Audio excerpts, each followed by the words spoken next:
建设了6年的雄安新区为什么会变成一座空城？空城用来形容现在的雄安新区再适合不过了。Why did Xiongan New Area, which has been under construction for 6 years, become an empty city? Empty city is the most suitable word to describe the current Xiongan New Area. I have heard all kinds of news about Xiongan before, but this place, which is only 100 kilometers away from Beijing, has been under construction for 7 years, and the national investment has exceeded 400 billion. I have no idea what it looks like now. So I always thought that ordinary people might not be allowed to enter. Many people say that this is a ghost town, and it may be unfinished. With infinite curiosity, we decided to drive there to see what is the difference between this Millennium Project and the rest.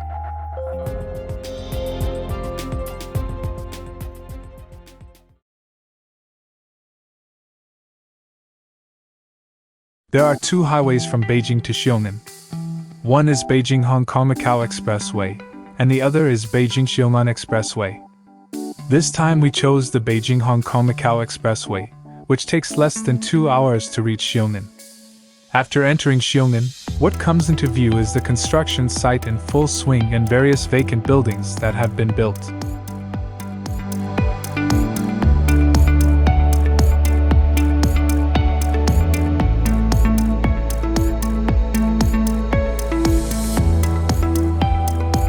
To be honest, the housing construction in the residential area here is still very restrained. Compared with the Hong Kong-style skyscrapers with more than 10 or even dozens of floors in other parts of the country, most of the buildings here are 7 or 8 floors, and at most 11 or 12 floors. It is obvious that this is to control the population density of the living area.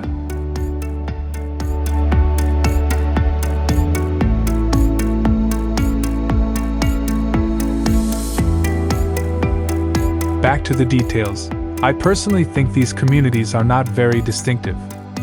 Many houses look like they were designed 20 years ago, and there is no aesthetic appeal. There are only some simple green areas in the community, which is really boring. It looks like a row of former Soviet-style apartment buildings.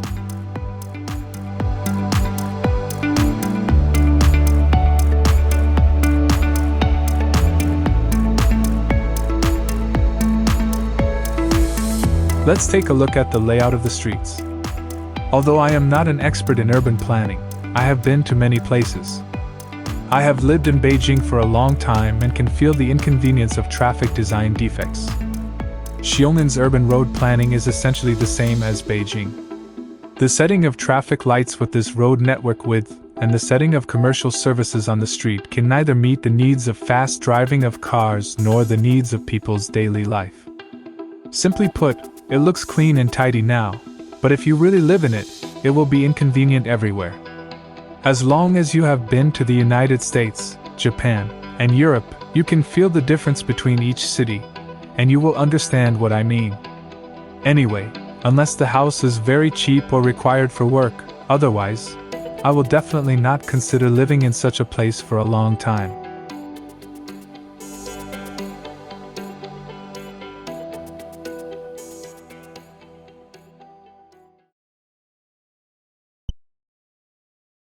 雄安新区首批雄才卡公布，3774人通过审核，其中38人通过 A 卡，588人通过 B 卡，3148人通过 C 卡。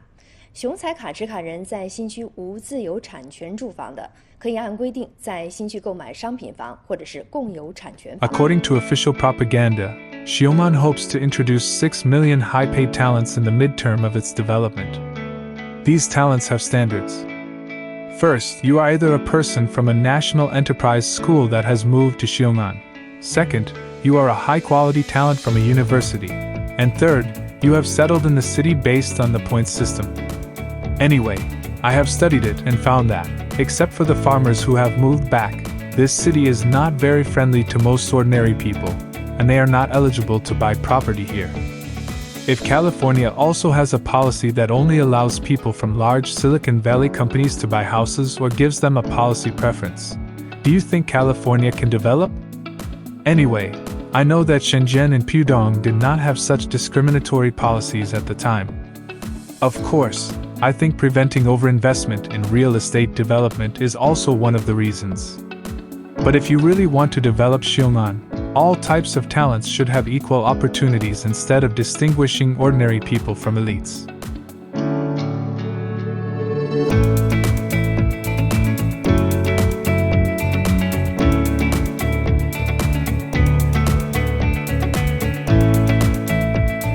When Xiongan was first constructed, it had several main functions: to relieve Beijing's non-core functions, coordinated development of Beijing-Tianjin-Hebei, drive the economy of the north, and explore smart cities. Then I will combine what I have seen and learned here to talk about whether these goals can be achieved. Anyway, this is just one person's opinion, for reference only. I think it is still very necessary to relieve Beijing's non-core functions. Beijing did have many functions before, such as economic center, political center, cultural center, education center, etc. But don't we have to build a city to relieve it? Let's not talk about the whole country.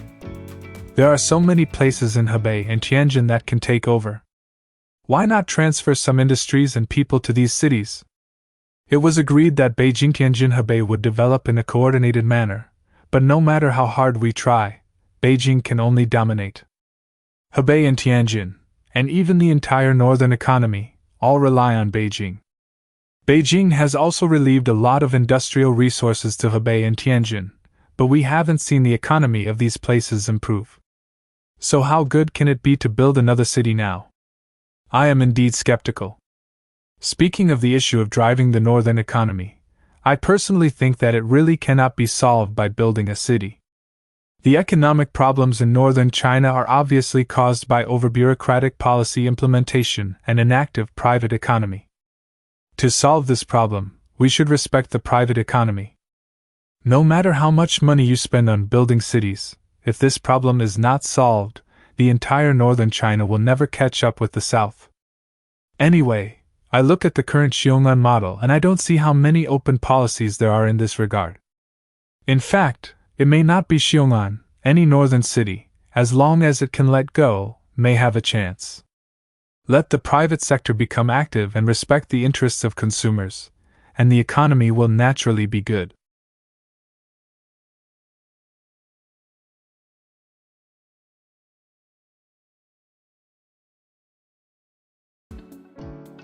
雄安新区的天上为什么没有电线，地下为什么没有井盖呢？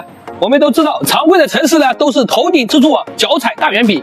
一旦遇到恶劣天气，汽车基本上都得秒变船车，维修工呢一时半会找不到问题所在。但在雄安新区呢，就完全不会出现这种情况，因为雄安新区建设了一座地下城，水电气暖网等市政设施的管线全部都隐藏在这座地下城中，也就是大家所熟知的地下综合管廊工程。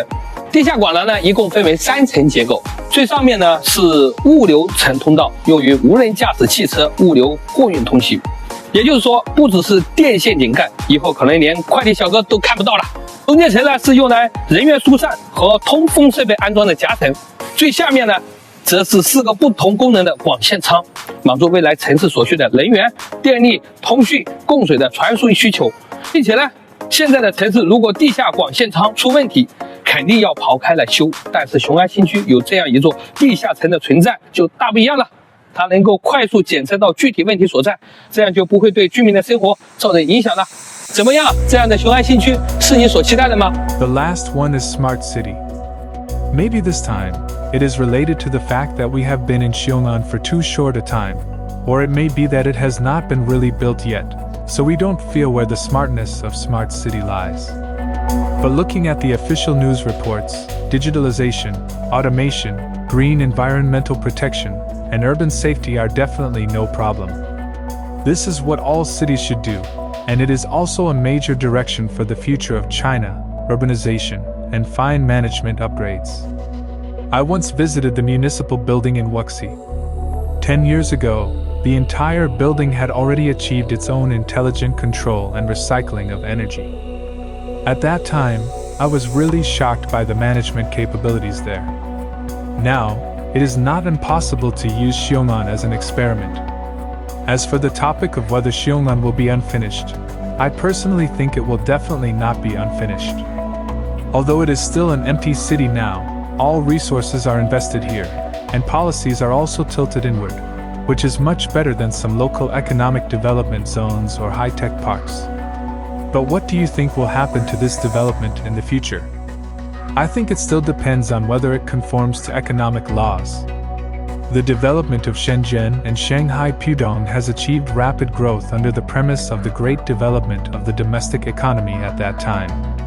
I don't see such favorable conditions in Xiongan, whether in political or economic environment.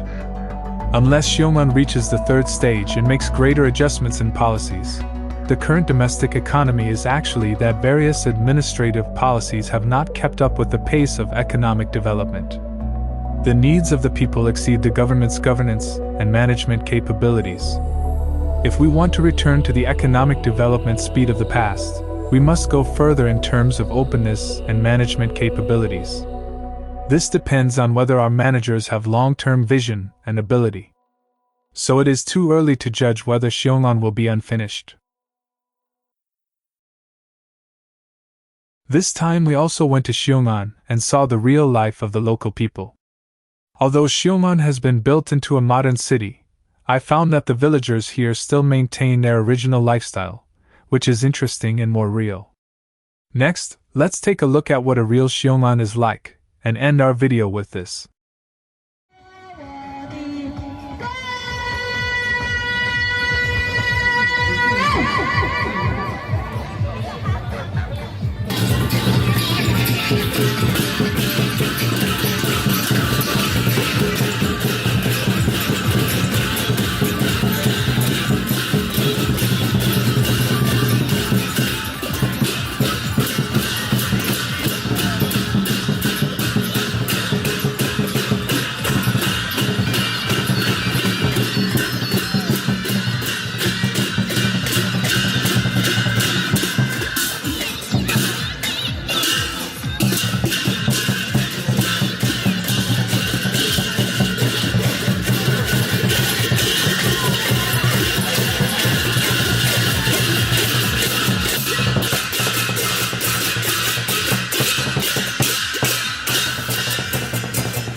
不错不错。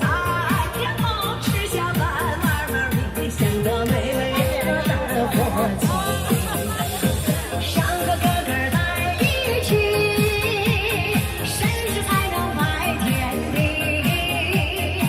快手。这个能吃播的。